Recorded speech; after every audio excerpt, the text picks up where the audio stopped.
बेंगलुरु में एक बंदरगाह पर लंगरअंदाज माहीगीरी की कश्ती में आग लग गई।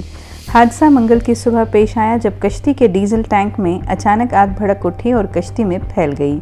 आग लगने से करोड़ों रुपए की इमलाक का नुकसान हुआ है।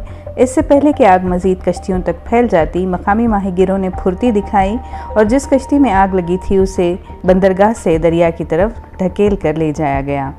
जिस कश्ती में आग लगी वो माहीगीर अरुण की थी। कदरी और पंडेश्वर फायर ब्रिगेड ने मौके पर पहुंचकर आग पर काबू पा लिया।